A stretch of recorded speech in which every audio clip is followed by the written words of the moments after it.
السلام عليكم ورحمة الله وبركاته. إن الحمد لله نحمده ونستعينه ونستغفره ونعوذ بالله من شرور أنفسنا وسيئات أعمالنا.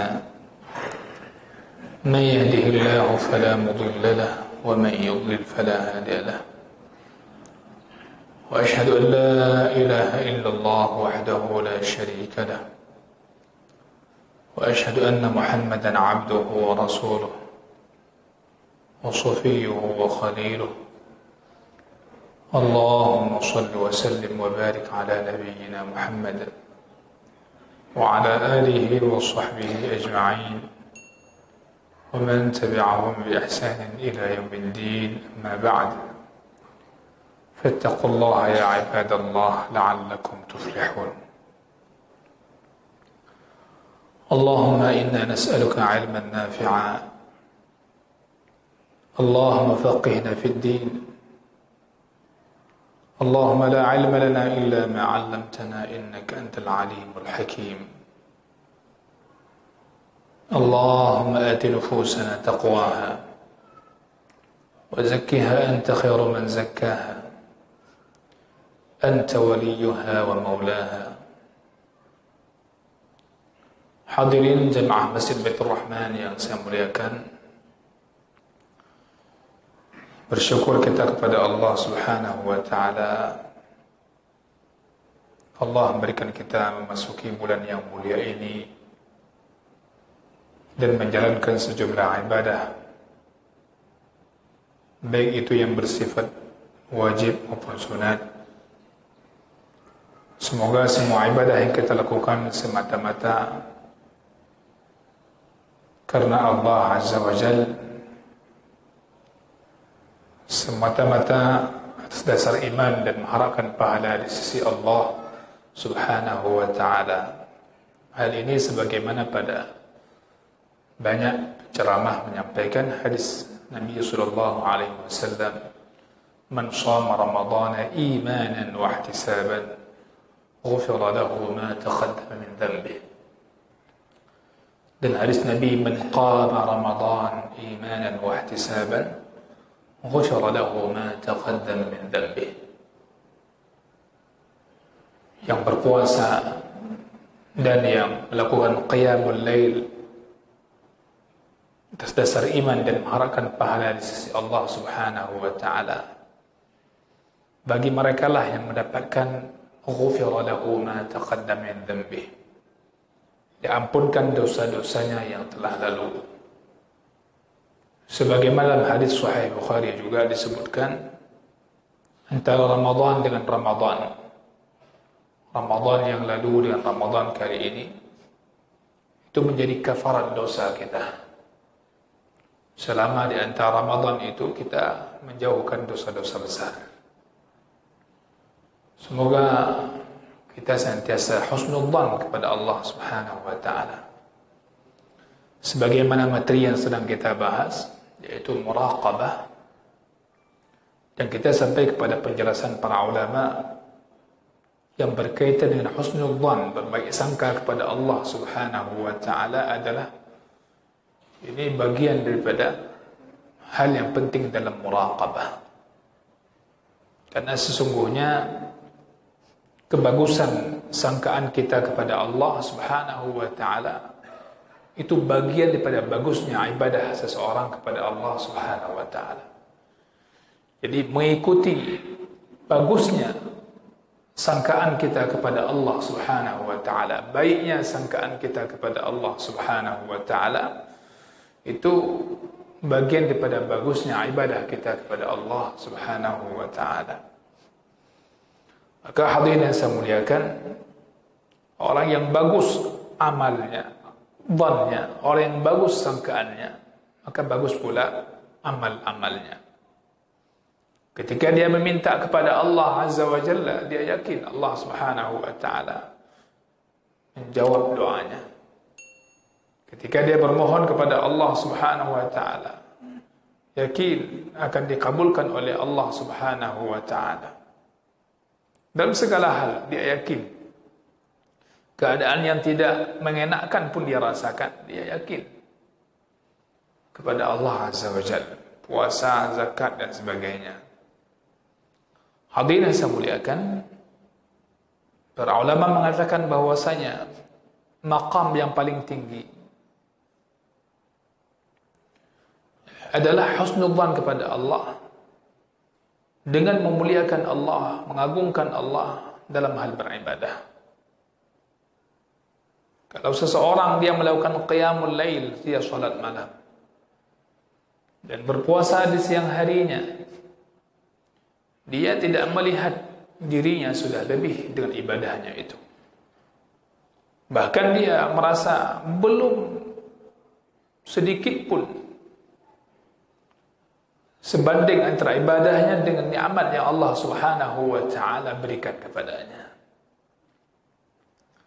Maka dia tidak memandang kepada ibadah-ibadahnya, sehingga dia pun tidak tertipu, tidak terperdaya dengan ibadah yang dia lakukan. Bahkan dia melihat belum seberapa, dan tidak apa-apanya dengan apa yang telah dia lakukan.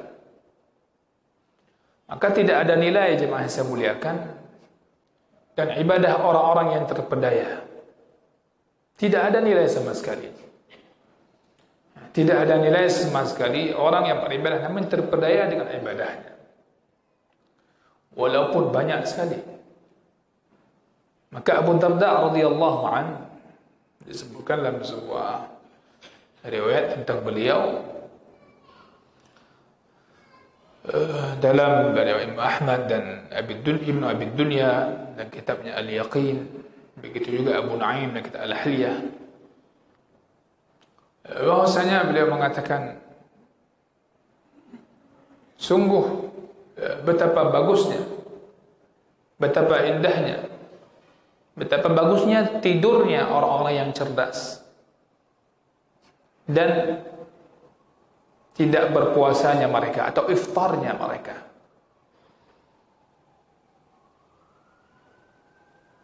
Apa makna orang cerdas di sini?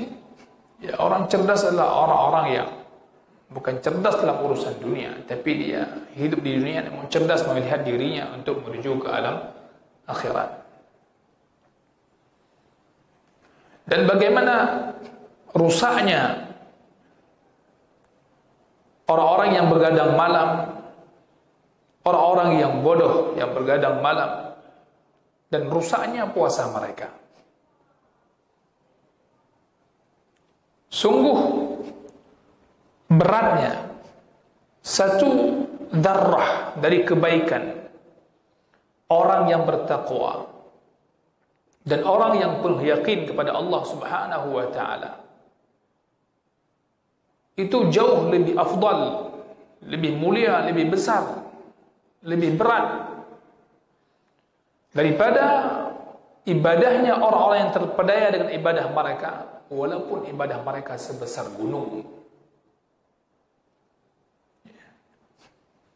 Seseorang karena baiknya sangkaan dia kepada Allah Subhanahu wa taala, cerdasnya dia hidup ini untuk mempersiapkan diri kehidupan akhirat nantinya. Ya, ini jauh sangat berbeda dengan orang yang berpuasa dan begadangnya orang yang bergadang, namun karena kebodohannya dia tidak tahu dan tidak memiliki sangkaan baik kepada Allah Subhanahu wa taala. Jauh lebih bagus ibadah orang yang tadi, kehidupan orang yang yakin kepada Allah, orang yang bertakwa kepada Allah Subhanahu wa taala. Walaupun satu kebaikan yang mereka lakukan jauh lebih bagus dibandingkan banyaknya ibadah, bergunungnya ibadah-ibadah yang dilakukan oleh orang-orang yang jahil. Maka hadirin yang saya muliakan, ya, di sini kita penting untuk mengenal diri kita. Kita beribadah kepada Allah Subhanahu wa taala seperti apa kondisi hati kita. Maka kalau berbicara takwa di bulan Ramadan dan di bulan-bulan lainnya, itu tak lepas pada pembicaraan hati. Ya, kita terima dengan hati. Kekuatan fisik kita ini tidak memberikan nilai apa-apa jika hati kita ini lemah. Hati yang kuatlah yang mampu dia menjalankan ibadah pada Allah Subhanahu wa taala dia penuh harap, ya, nilainya akan berbeda. Maka la'allakum tattaqun, pasti kita akan menjadi hamba bertakwa, dan bertakwa itu mulainya dari hati. Rasul mengatakan at-taqwa hahuna, at-taqwa hahuna, at-taqwa hahuna. Takwa itu di sini, takwa itu di sini. Maka hadirin yang saya muliakan, dikatakan fal 'abdu ya'budu rabbahu 'azza wa jalla. Seorang hamba dia menyembah Allah Subhanahu wa taala, Tuhannya. Dalam waktu yang sama dia pun takut kalau ibadahnya itu enggak diterima. Dia penuh rasa khawatir, rasa cemas. Fahuwa 'indahu khauf wa wajal. Dia punya rasa cemas, punya rasa takut yang sangat. Ini sebagaimana dalam hadis Aisyah radhiyallahu anha. Hadis yang diriwayatkan oleh Imam At-Tirmidzi rahimahullah taala dari jalur Abdurrahman bin Sa'id bin Wahab. Dari Aisyah radhiyallahu taala anha, akan tapi Abdurrahman bin Sa'id bin Wahab ini tidak berjumpa dengan Aisyah. Melainkan ini disebutkan oleh At-Tirmidzi di komentar berikutnya bahwasanya Abdurrahman ini beliau meriwayatkan dari Abi Hazim. Maka radhiyallahu anha, maka ini menjadi muttasil bahwasanya Aisyah radhiyallahu taala anha bertanya kepada Nabi sallallahu alaihi wasallam tentang ayat dalam surah Al-Mu'minun ayat 60. Allah mengatakan walladzina yu'tuna ma ataw wa qulubuhum wajilatun annahum ila rabbihim raji'un. Ayat ini berbicara tentang mereka, orang-orang yang memberikan sedekah mereka. Mereka memberikan sedekah, akan tapi hati mereka takut kepada Allah Subhanahu wa taala. Mereka memberikan apa yang mereka berikan berupa sedekah. Ketika mereka berikan itu, mereka berikannya dengan hati penuh rasa takut. Penuh rasa takut. Rasa takut kenapa?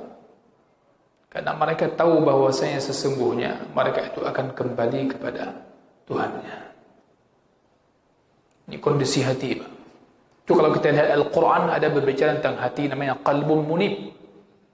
Ada hati-hati yang sifatnya munib. Dia bukan sekedar hati orang yang bertaubat, tapi dia dengan segala kekurangannya dia merasa kurang, rasa takutnya kepada Allah luar biasa. Ini nanti dibahas dalam tema tertentu. Jadi Allah membicarakan sifat hati-hati yang mulia itu. Ya, maka fokus ibadah kita lihat pada hati kita ini. Karena kalau ibadah puasa ini hanya menahan lapar dan minum, itu ibadah yang paling ringan. Ya, itu perkara yang paling ringan. Ahwanus siyam. Jadi puasa yang paling ringan sekali.